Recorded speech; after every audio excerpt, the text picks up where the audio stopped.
तो आज की इस खबर के लिए ना एक्चुअली हमारा ये शो ही परफेक्ट है। चाय पर चर्चा है, चाय यहाँ पर मौजूद है और हम सभी धीरे धीरे प्याला भरने वाले हैं, क्योंकि देखिए बात हो रही है मॉनसून की। तो मॉनसूनी माहौल हो और साथ मिल जाए गपशप का तो कहने ही क्या। ये कॉम्बिनेशन बेहद कमाल का रहता है। रिमझिम मॉनसूनी फुहारे अभी तक कई राज्यों में दस्तक भी दे चुकी है। गर्मी और उमस से बहुत बड़ी राहत भी है, लेकिन हैरानी ये है कि इस बार देश में मॉनसून ने वक्त से पहले जिस अंदाज में एंट्री ली है उसमें छिपे हुए कई सवाल हैं। मसलन आखिर इस बार किन वजहों के चलते मॉनसून की स्पीड में जरूरत से ज्यादा तेजी देखी जा रही है? साथ ही क्या फुल स्पीड मॉनसून का ये सिलसिला आगे भी बना रहेगा? क्योंकि अगर मॉनसून की रफ्तार धीमी पड़ती है तो इसका किस तरह से देश के मौसम पर असर पड़ सकता है, देखिए।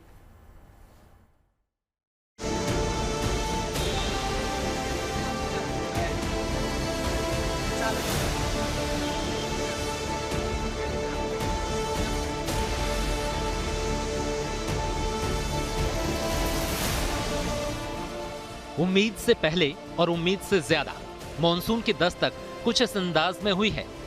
जिस केरल में मॉनसून की एंट्री 1 जून के आसपास होती है, वो मॉनसून यहां 8 दिन पहले ही आ गया।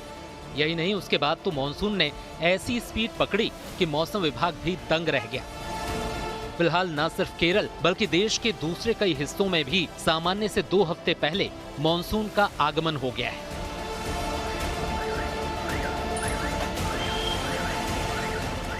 24 मई को मॉनसून ने केरल से महाराष्ट्र तक बड़े क्षेत्र को कवर किया, जो 54 साल बाद हुआ। जबकि मॉनसून सबसे पहले सामान्य तौर पर 1 जून को केरल पहुंचता है। जबकि इस साल 24 मई को ही मॉनसून ने केरल से लेकर महाराष्ट्र और बेंगलुरु जैसे शहरों तक एक साथ बड़े क्षेत्र को कवर किया। ये घटना 54 साल बाद दोहराई गई। इससे पहले 1971 में भी मॉनसून ने कर्नाटक और महाराष्ट्र के कुछ हिस्सों में एक साथ शुरुआत की थी। लेकिन अब सवाल ये है कि आखिर इस साल मॉनसून इतनी स्पीड में क्यों है और ये रफ्तार क्या यूं ही कायम रहेगी?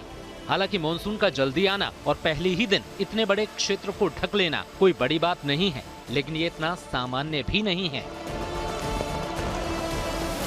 मॉनसून का आना और उसके आगे बढ़ने की 2 वजह हैं। पहली वजह जलवायु यानी प्राकृतिक और दूसरी है ग्लोबल वार्मिंग। कम बर्फबारी और बड़ी नमी ने मॉनसून के जल्दी आने में बड़ी भूमिका निभाई है।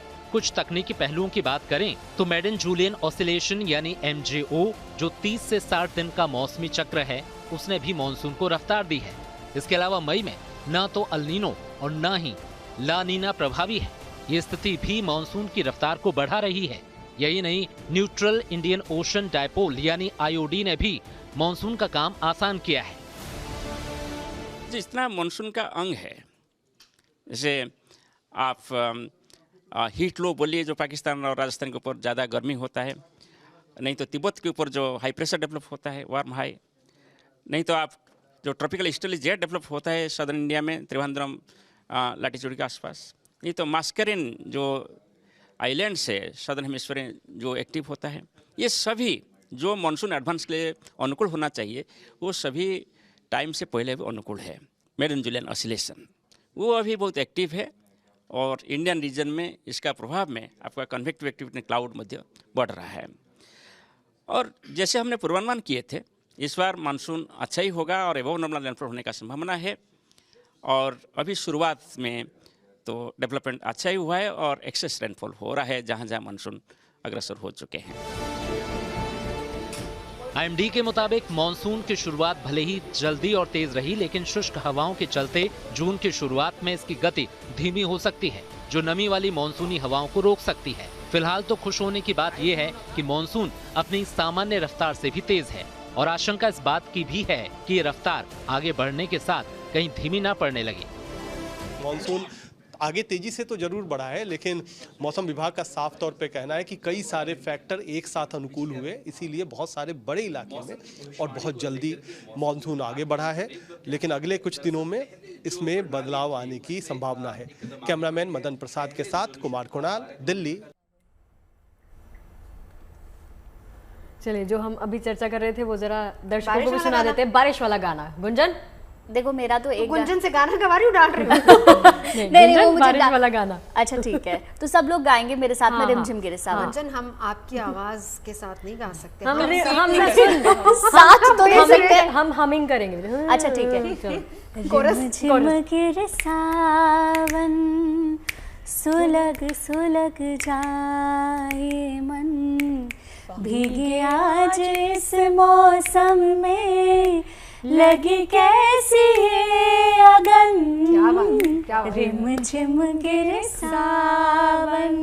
मेरा मन नहीं कर रहा है एंकलिंग पढ़ने का, मेरा मन कर रहा है कि यही कर ले हम, क्योंकि है ना एक्चुअल चाय पे चर्चा तो यही है। लेकिन फिर भी मौसम का बताना पड़ेगा, मजबूरी है। देखिए बाकी सभी राज्यों में मानसून की एंट्री हो चुकी है, गर्मी से लोगों को राहत मिल चुकी है। ये तस्वीरें आपके सामने हैं। पर्यटकों का रेस्क्यू भी हालांकि मुंबई में किया गया है, क्योंकि मुंबई की तस्वीर मानसून के वक्त बदल जाती है। महाराष्ट्र में भारी बारिश है, जिसकी वजह से लोगों को आवाजाही में दिक्कत हो रही है। चरवाहों का रेस्क्यू भी, कल्याण की तस्वीर आप देख रहे हैं, जहां पर चरवाहों को बचाया गया रेस्क्यू दल की तरफ से।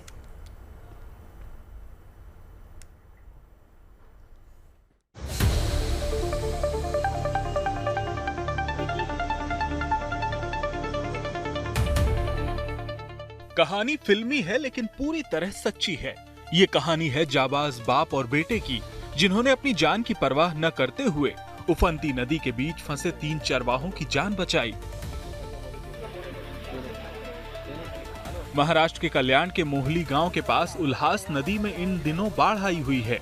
नदी उफान पर है और धार तेज है, जिससे मोहली गांव के पास एक टापू पर मवेशी चराने गए 3 चरवाहे नदी का जलस्तर बढ़ने के चलते वहीं फंस गए। घटना की जानकारी मिलने पर दमकल कर्मी मौके पर पहुंच गए, लेकिन तेज धार की वजह से रेस्क्यू में मुश्किल आ रही थी। इस बीच गांव के 2 जाबाज बाप और बेटे की जोड़ी जान जोखिम में डालकर उन्हें बचाने निकले। तेजी से नाव चलाते हुए दोनों टापू पर पहुंचे और वहां फंसे 3 चरवाहों को नाव पर बिठाकर सुरक्षित किनारे पर ले आए। दो साइड से पानी बहा, उसके वजह से वहां पे 3 लोग अटके हुए थे। वो तीनों लोगों को वहां से निकालना मुश्किल हो गया था। हालांकि वहां पे फायर ब्रिगेड की भी टीम पहुंची थी। हमारे तलाठी मंडल अधिकारी वहां पे पहुंचे थे और उनकी सहायता के लिए वहां पे तत्पर थे, लेकिन बहाव ज़्यादा होने के कारण रेस्क्यू करने में वहां पे कठिनाई आई थी।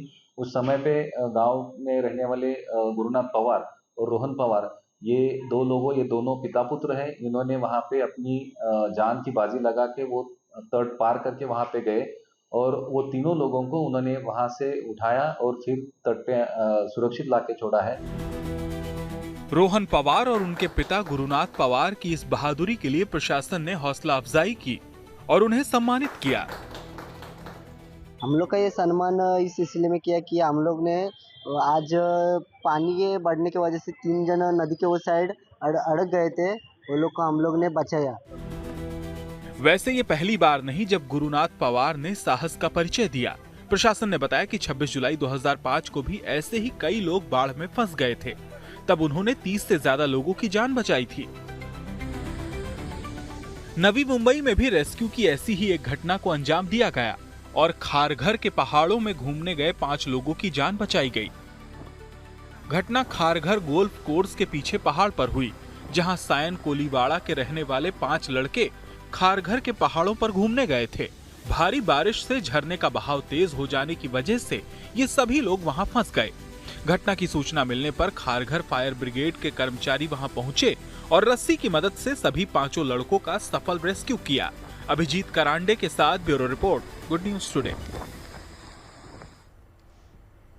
तो हम देख ही रहे हैं कि किस तरीके से मानसून धीरे धीरे अपना दायरा बढ़ा रहा है, लेकिन ऐसे में स्वदेशी तकनीक कर विकसित भारत फोरकास्ट सिस्टम को शुरू किया गया, यानी कि अब इस नए सिस्टम से मौसम का पूर्वानुमान पहले की तुलना में और ज्यादा सटीक तरीके से हो सकेगा। और जाहिर है ये भारत फोरकास्ट सिस्टम आंधी तूफान जैसी आपदा के बारे में पहले से ही आगाह करेगा, ताकि प्राकृतिक आपदा से होने वाले नुकसान को काफी हद तक कम किया जा सके। लेकिन भारत फोरकास्ट सिस्टम आखिर काम कैसे करेगा और मौसम विभाग के लिए ये कितनी बड़ी उपलब्धि है, चलिए जानते हैं।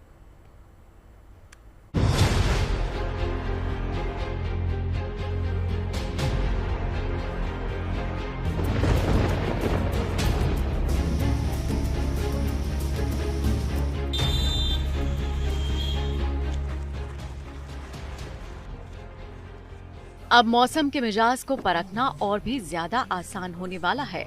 मौसम से जुड़ी भविष्यवाणी अब और भी ज्यादा सटीक होने वाली है।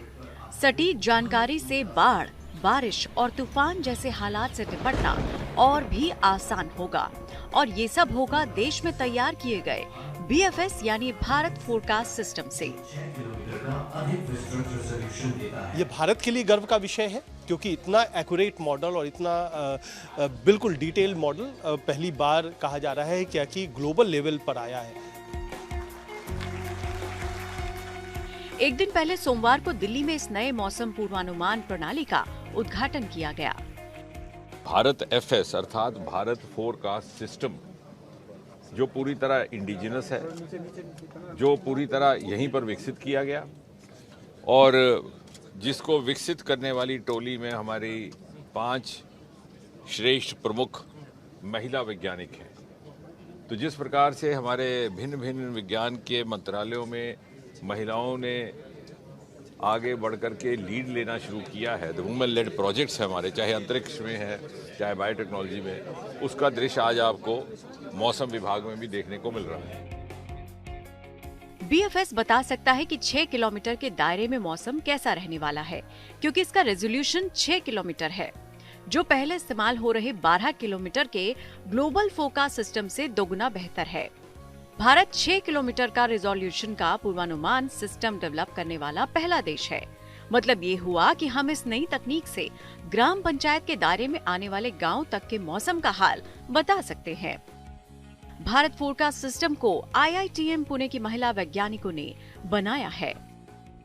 IITM ने एक नया मॉडल डेवलप किया है जिसको कहा गया है भारत फोरकास्ट सिस्टम, और उसको डेवलप करने के लिए एक बड़ी अनूठी टीम है हमारे साथ है, जो ऑल विमेन टीम है, यानी पूरी महिला टीम है, जिसने इस पे बहुत जरूरी काम किया है। मैम, आप लोगों ने पूरी हमारी साथ 4 लोगों की टीम है, कैसे काम हुआ, क्या हुआ और किस तरीके से ये पूरा मॉडल डेवलप? मतलब इसमें ऐसे विमेन है इसीलिए कुछ और हुआ है या नहीं हुआ है, ऐसा कुछ नहीं है।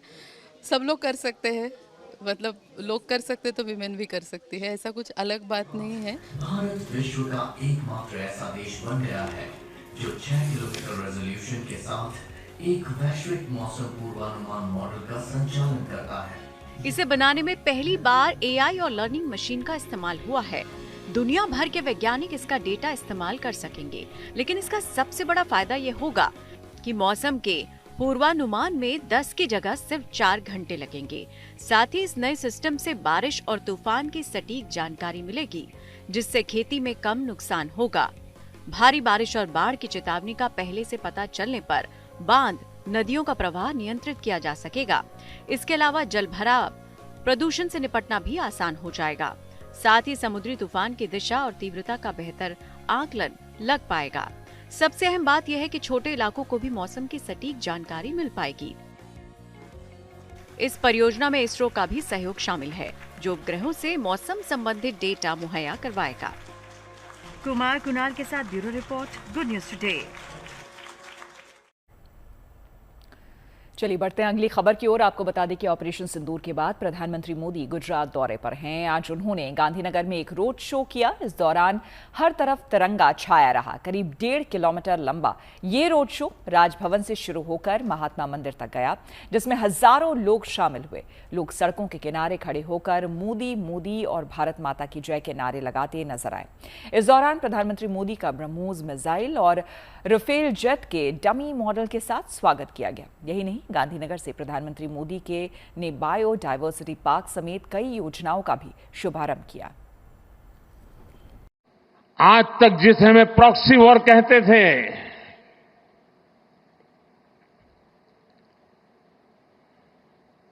6 मई के बाद जो दृश्य देखे गए, उसके बाद हम इसे प्रॉक्सी वॉर कहने की गलती नहीं कर सकते हैं। और इसका कारण है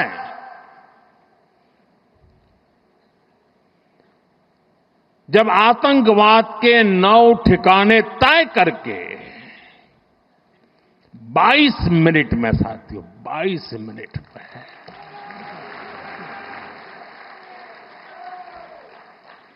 उनको ध्वस्त कर दिया। और इस बार तो सब कैमरा के सामने की सारी व्यवस्था रखी थी ताकि हमारे घर में कोई सबूत न मांगे। अब हमें सबूत नहीं देना पड़ रहा है, वो ऊपर वाला दे रहा है।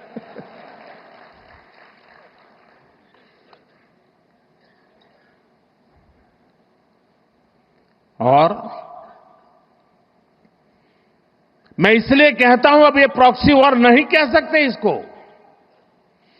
क्योंकि जो आतंकवादियों के जनाजे निकले 6 मई के बाद जिनका कत्ल हुआ, उस जनाजे को स्टेट ऑनर दिया गया पाकिस्तान में। उनके कॉफिन पे पाकिस्तान के झंडे लगाए गए, उनकी सेना ने उनको सैल्यूट दी। ये सिद्ध करता है कि आतंकवादी गतिविधि ये प्रॉक्सी वॉर नहीं है, ये आपकी सोची समझी युद्ध की रणनीति है। आप वॉर ही कर रहे हैं तो उसका जवाब भी वैसे ही मिलेगा।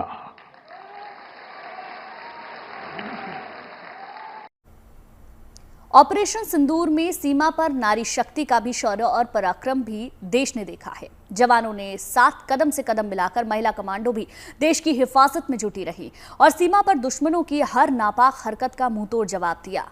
तो चलिए आपको ऑपरेशन सिंदूर के दौरान सीमा पर दुश्मन से मोर्चा लेने वाली महिला कमांडोज के साथ मिलवाते हैं, जिन्होंने न सिर्फ सरहद की हिफाजत की बल्कि दुश्मनों की गोली का जवाब गोले से दिया।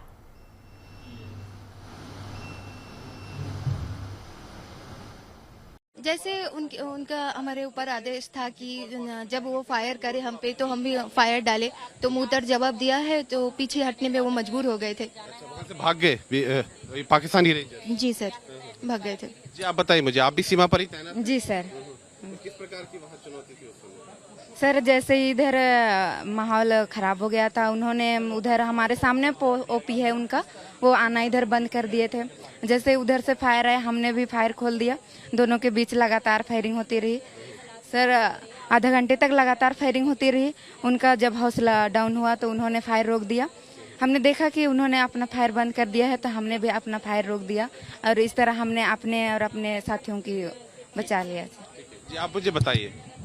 हाँ जी सर। महिला जो बीएसएफ कर्मी है, किस प्रकार का आपने वहाँ पर जो एक रोल अदा किया था?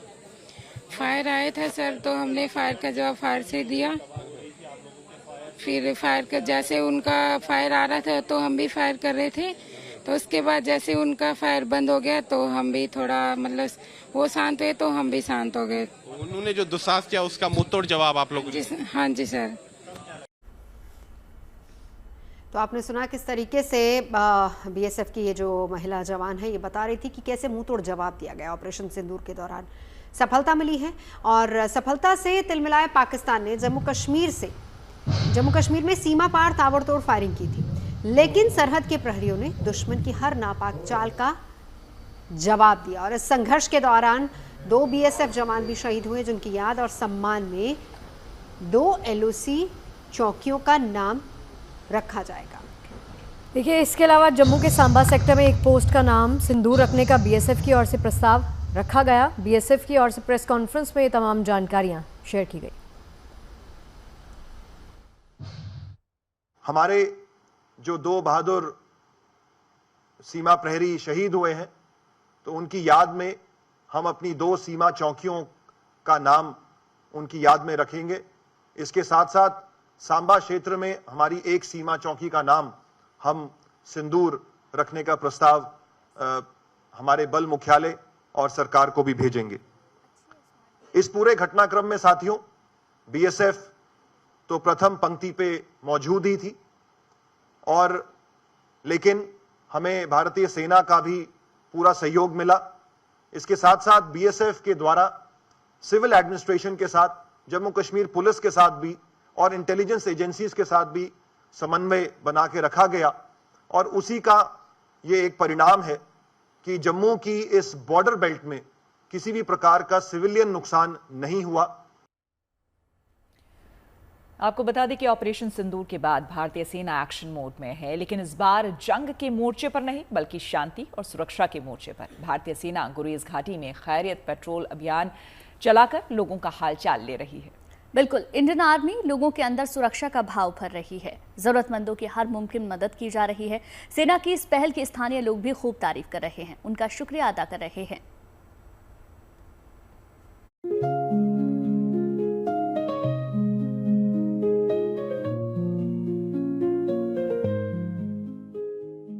इस तस्वीर में भरोसा है, अपनापन है, हमदर्दी है, सुरक्षा की भावना है। भारतीय सेना का ये वो मानवीय पहलू है जो इसे दूसरे देशों की सेनाओं से अलग बनाता है। जंग के मैदान में दुश्मनों के दांत खट्टे करने वाली भारतीय सेना शांति काल में कैसे अपनों के साथ खड़ी होती है, अपनों के लिए खड़ी होती है। ये तस्वीर उसी की एक बानगी भर है। उत्तर कश्मीर के बांदीपुरा जिले की गुरेज घाटी में भारतीय सेना ने खैरियत पेट्रोल अभियान चलाकर सरहद के लोगों को राहत और भरोसा दिया। भरोसा कि भारतीय सेना हर पल हर कदम उनके साथ खड़ी है। हाल में जो यहाँ पर शेलिंग हुई, लड़ाई हुई, मैं इंडियन आर्मी का बहुत शुक्रगुजार हूँ कि हर वक्त इंडियन आर्मी ने यहाँ के लोगों को पाला है। और इसी दौरान, इन हालातों के दौरान आर्मी हमारे घरों में गई, लोगों को पूछा, किसी को कोई तकलीफ नहीं, क्योंकि पाकिस्तान से डायरेक्ट शेलिंग गरीबों के ऊपर आ रही थी, लोगों के ऊपर शेलिंग आ रही थी, उनकी कोई इधर उधर फायर नहीं जा रहा था, फायर खाली लोगों के घरों में आ रही थी। इस हालात में मैं इंडियन आर्मी का बहुत शुक्रगुजार हूँ। पिछले दिनों ऑपरेशन सिंदूर के दौरान भारत और पाकिस्तान के बीच तनाव और सीमा पर गोलीबारी के चलते कई घरों को नुकसान पहुंचा था। जिंदगी की सलामती के लिए सीमावर्ती गांव के कई परिवारों को पलायन करना पड़ा था। अब जबकि दोनों देशों के बीच सीज फायर है, संघर्ष विराम का पालन हो रहा है, तो हालत धीरे धीरे सामान्य हो रही है।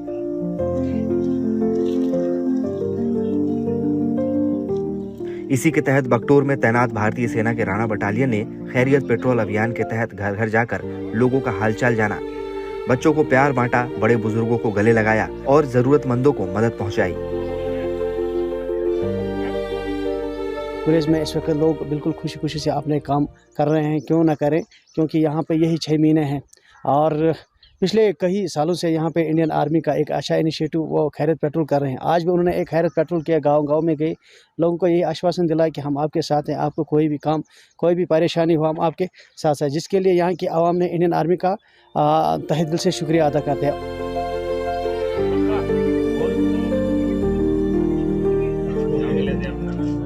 भारतीय सेना समय समय पर घाटी के विकास और रोजगार के लिए अलग अलग अभियान चलाती है। युवाओं और महिलाओं को सशक्त बनाने के लिए ट्रेनिंग कैंप लगाती रहती है ताकि घाटी का समग्र विकास सुनिश्चित हो सके। और अब सेना ने खैरियत पेट्रोल अभियान चलाया है, जिसकी स्थानीय स्तर पर काफी सराहना हो रही है। शांति और भरोसे की दिशा में इसे एक सकारात्मक कदम माना जा रहा है। जाहिर है भारतीय सेना के इस निस्वार्थ कोशिश से सेना और आम लोगों के बीच रिश्ता और मजबूत हुआ है।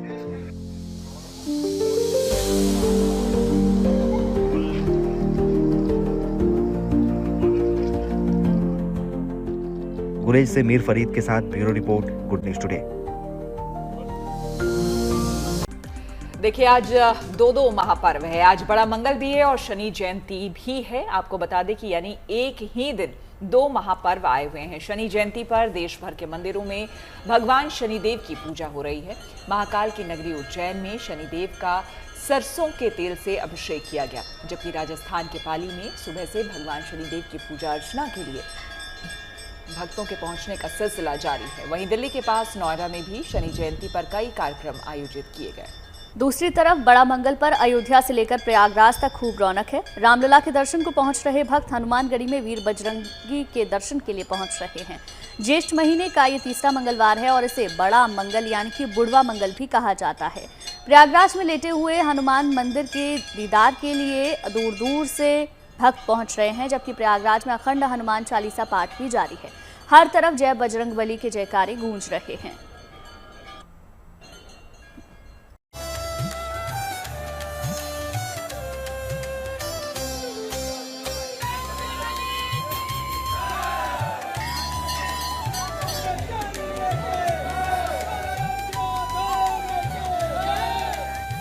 प्रभु श्री राम की नगरी अयोध्या में उनके और उनके अनन्य भक्त हनुमान जी के नाम के जयकारे गूंज रहे हैं।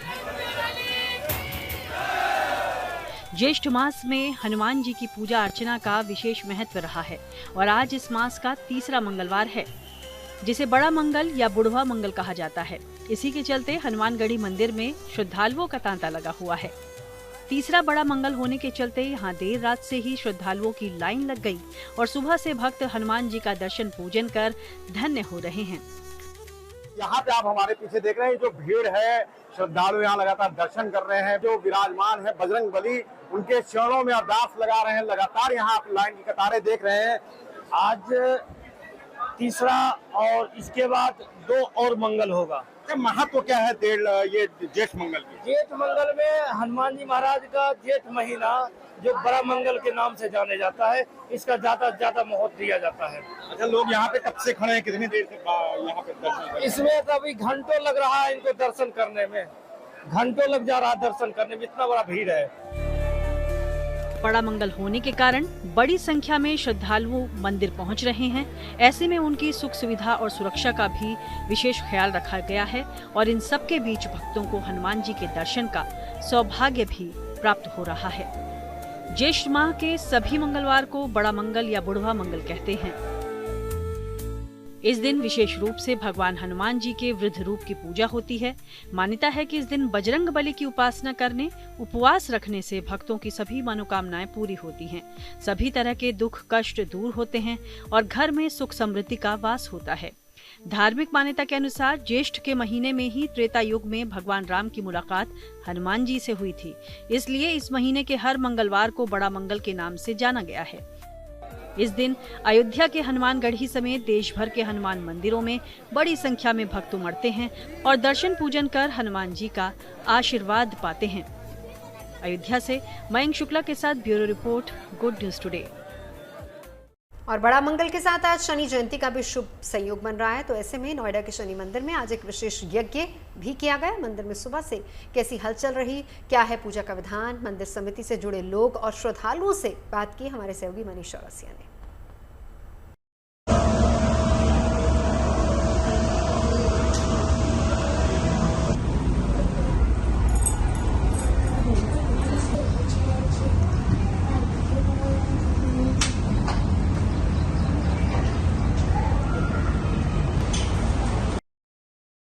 शनि जयंती का आज दिन भक्तों के लिए बड़ा दिन और ये संयोग बहुत ही अच्छा है क्योंकि आज बड़ा मंगल भी है और शनि जयंती भी है। तमाम सारे श्रद्धालु शनि मंदिर पहुंच रहे हैं। हम मौजूद हैं नोएडा के सेक्टर 14A के शनि मंदिर में और यहाँ भी भक्त लगातार बड़ी संख्या में पहुंच रहे हैं। सबसे पहले बात पंडित जी से कि आखिर क्या आज विधि विधान पूजा का होना चाहिए, कुल मिलाकर कैसे खुश होंगे शनिदेव? मेरा नाम अशोक पंडित जी है। बहुत बड़ा यहाँ पे भव्य मेला लगता है, प्रसाद ग्रहण होता है, सुबह से शाम तक चलता है और आज की जो विशेष पूजा है बहुत मंगलदायक है। 4 वेद 6 शास्त्र में बात मिली है 2, सुख दीने सुख होत है, दुख दीने दुख हो। ये कलयुग के न्यायाधीश हैं, जो जैसा करता है उसको ऐसा ही फल प्राप्त होता है। और कैसे पूजा करें आज, क्या तरीका हो, कैसे खुश होंगे? बाबा को सबसे पहले तेल का अभिषेक करें। तेल का अभिषेक करने के बाद में पीपल पर जल चढ़ाएं और दीपक जलाएं और काला वस्त्र चढ़ाएं और काले कुत्ते को हो सके तो प्रसाद ग्रहण करवाएं। महाराज का जन्मोत्सव है और साथ साथ हनुमान जी का तीसरा बड़ा दिन है और शनि अमावस्या भी अभी चल रही है, अभी थोड़ी पहले खत्म हुई है। ये तीनों महत्वपूर्ण त्यौहार आज के दिन इकट्ठे एक साथ बड़े अरसे बाद मिले हैं और आज की पूजा का बड़ा विशेष महत्व है।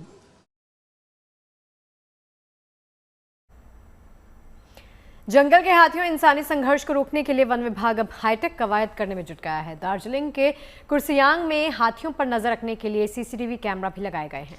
और वहीं झारखंड के रामगढ़ में अत्याधुनिक ड्रोन की खरीद हुई है। इसका अहम मकसद वन संपदा को बचाने के साथ ही हाथियों की निगरानी भी है।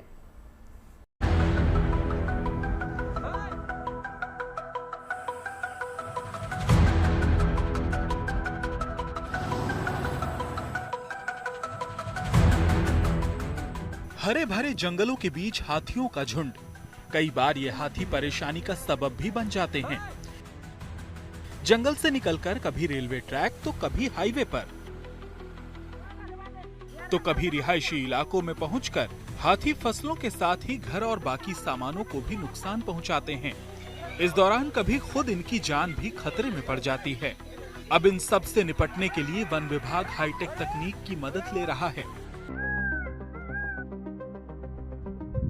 ये तस्वीरें दार्जिलिंग के कुर्सियांग की हैं, जहां बड़ी संख्या में हाथियों की चहलकदमी दिखाई पड़ रही है। जंगल में ये हाथी बेखौफ रहते हैं, लेकिन जब ये इससे बाहर निकलते हैं तो लोगों के लिए खौफ बन जाते हैं। वहीं वन विभाग के लिए इस सब से निपटने के साथ ही हाथियों की सुरक्षा भी एक बड़ी चुनौती रहती है।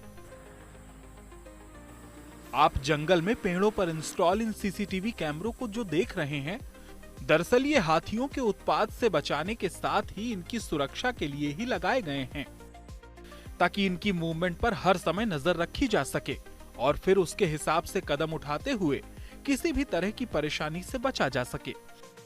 वन विभाग ने कुर्सियांग में ऐसे 60 सीसीटीवी लगाए हैं। सीसीटीवी के माध्यम से जो एलिफेंट मूवमेंट है उसको ट्रैक करना। जैसे ही हम लोग कोई भी एलिफेंट का मूवमेंट देखते हैं कि स्ट्रेटेजिक पोजीशन पे, जैसे कि रेल लाइन है उसके पास एलिफेंट मूव कर रहा है, तो हम रेलवे को तुरंत इन्फॉर्म कर देते हैं। या वो एशियन हाईवे 2 के पास जा रहा है हाथी का पूरा दल 80 का, तो उसके पहले ही हमारी टीम वहां पहुंच करके उसको रोक देती है एशियन हाईवे को, और हाथी का दल निकल जाता है तब फिर उसको खोलते हैं। तो इससे हाथियों का भी क्षति नहीं होता है और हमारे आम जनमानस का भी जान बचता है। कुर्सियांग ही नहीं बल्कि झारखंड के रामगढ़ में भी जंगली हाथियों के उत्पात से लोगों को बचाने की कवायद शुरू हो गई है। रामगढ़ में वन विभाग ने पहली बार जंगल को संरक्षित रखने के साथ ही हाथियों के मूवमेंट पर नजर रखने के लिए अत्याधुनिक ड्रोन की खरीद की गई है। 24 लाख रुपए के इस हाईटेक ड्रोन से जंगल की गतिविधियों पर नजर रखी जाएगी। ये ड्रोन 30 मीटर तक की ऊंचाई तक जाकर आसपास के क्षेत्रों का न सिर्फ दिन बल्कि रात में भी हाई रिजोल्यूशन वीडियो फोटो भेज सकते हैं। इस ड्रोन के जरिए जंगल को संरक्षित करने के साथ ही हाथियों के आतंक से आम लोगों को बचाने की योजना है। हाथी का झुंड गांव के तरफ न आए, इसकी हमारी भरसक कोशिश रहेगी। साफ है कि अब वन विभाग हाईटेक तकनीक के जरिए वन और वन्य जीव संरक्षण पर जोर दे रहा है। साथ ही इससे हाथियों से होने वाले नुकसान को बचाना भी खास मकसद है। रामगढ़ से राजेश वर्मा के साथ bureau report, good news today.